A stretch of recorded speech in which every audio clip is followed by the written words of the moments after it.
Will Isaac here for Fountain Pens.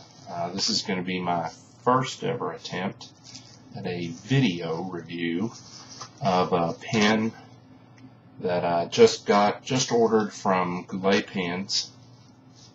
Never ordered from the Goulets before. Have heard via online sources a lot of really good things, and I've seen several of his video blogs. Seems like their pricing was great when I got online and actually started looking. Prices were great. Super fast shipping. I ordered this the day before yesterday and it's here. So there we are. The pen that I ordered is a cheapie. A couple of years ago I started getting into out of monetary necessity to feed my addiction to fountain pens. Started getting into Chinese pens, and I've got several in my collection. This is one of them, and a brother to what I just ordered. This is the Jinhao x750. I think they call this gray gold sand. Not sure, I don't know. I got a problem with backlighting behind me, so I don't know that this is going to pick up anything. But it has been, I'll get into some of the other stuff, but I've been very impressed with that Jinhao. This was a pen that Brian, I think it is, Goulet, did a review on the Jinhao x750, and in fact this is the finish of the pen he did. I just thought it looked really nice, and the money is right on them.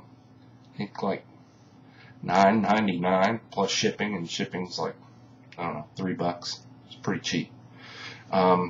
This is the Jinhao x750. I don't know the exact name. It's like a black matte finish. Really good looking. I like the looks of it a lot.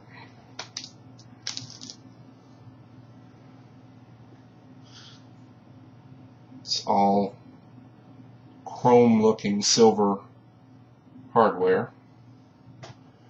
The nibs on these, it's a number 6 size nib. My camera just is not capable of doing it, but there's some kind of inlaid looking scroll work on the nibs.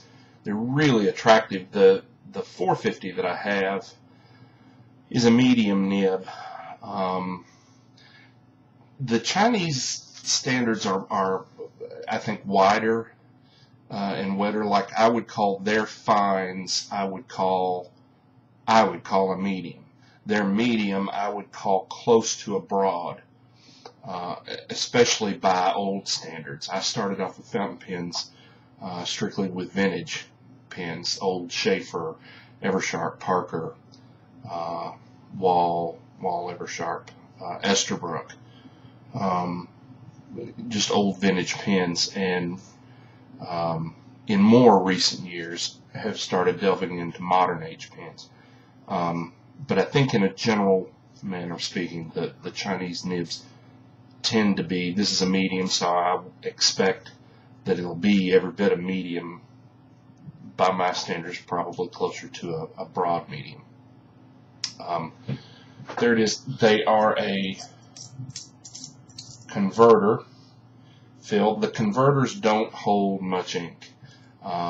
Every one that I've used draws up and carries a pretty good air bubble that I'm never able to get completely rid of, and so at best probably going to be about the same amount as a cartridge.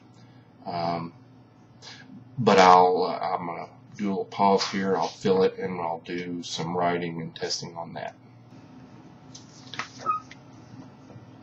Alright, real quickly, I'm really impressed with the Goulet Pen Company. I just think this is classic. This is a little handwritten note that they put in with their orders. Somebody had told me that they do that, and then they just put cool little little things, a bookmark, a sticker, a business card from the person that packs it for you. Just want to make sure to check in with them that I received it and everything was packaged okay. And that's maybe the coolest of all. Blow pop. So thank you, Goulet Pen Company. You've got a customer now. I will be doing some repeat business. I'll be back once I've inked up and give you my thoughts. Okay. Super impressed with this pen. I inked it up with, let me show you.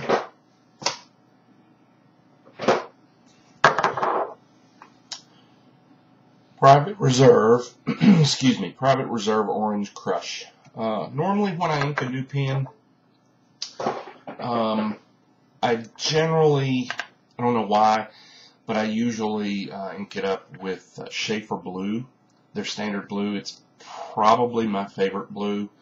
I really like it a lot. The Noodler's Luxury Blue is a close second in it. I might like it as much. The only reason I don't like, if I don't like it as much, is just cost. It's expensive. But I haven't used the Orange Crush in a long time, and I just thought, do that.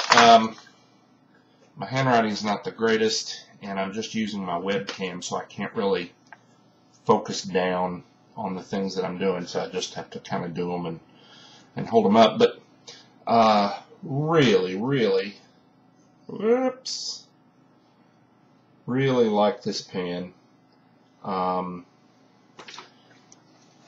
It very smooth nib, however, not sure how to put it in the right words. There is a little bit of resistance or feedback. I've heard the term toothy used some. This is very smooth, but I have a few nibs that are so smooth they're like riding on a wet ice cube. This is not, you get a little bit of response. I actually really like it. I like it a lot. Time will tell. Of course, I just inked it up and just used it, so haven't really had time to see if there's going to be any nib creep or anything like that. The thing just looks phenomenal in terms of like the tines. Everything is set up really nice out of the box. I haven't had to do any tuning to it at all. Just really pleased. And my gosh, like $9 and $3 shipping, you can't beat that. Now, the looks may not be for everybody. I like it. Interestingly, these are all metal body pens. I will be curious. I usually post my pens when I write, and this matte finish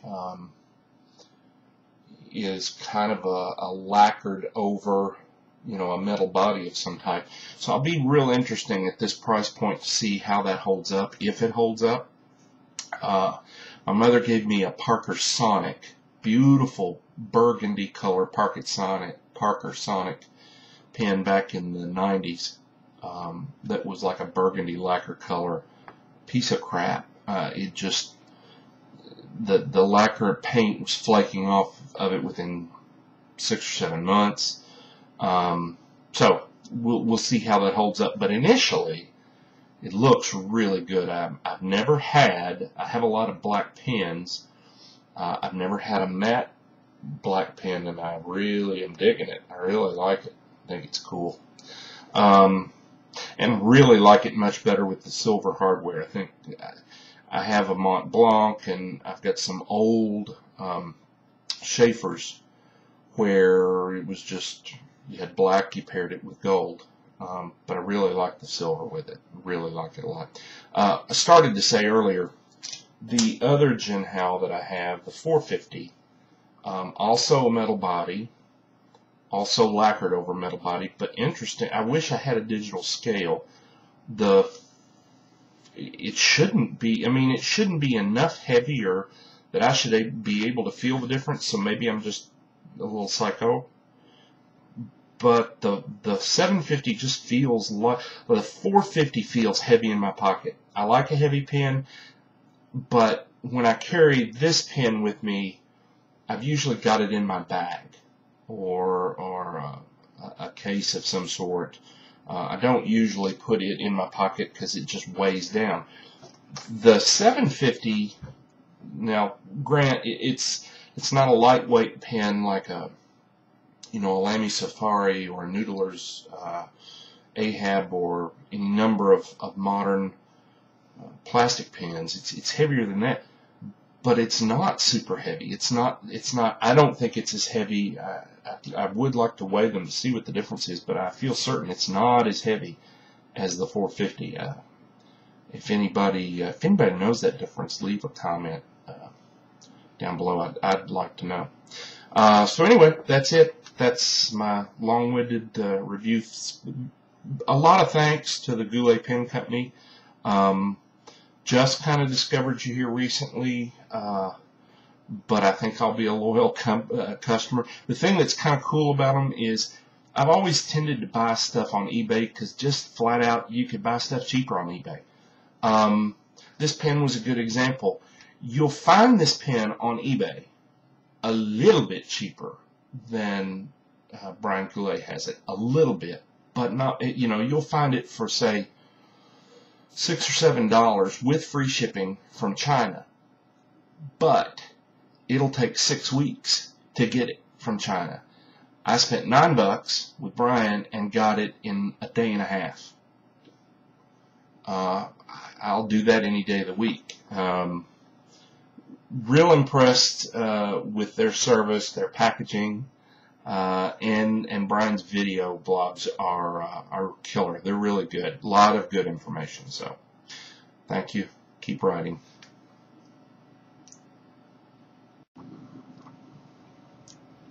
Like a boss.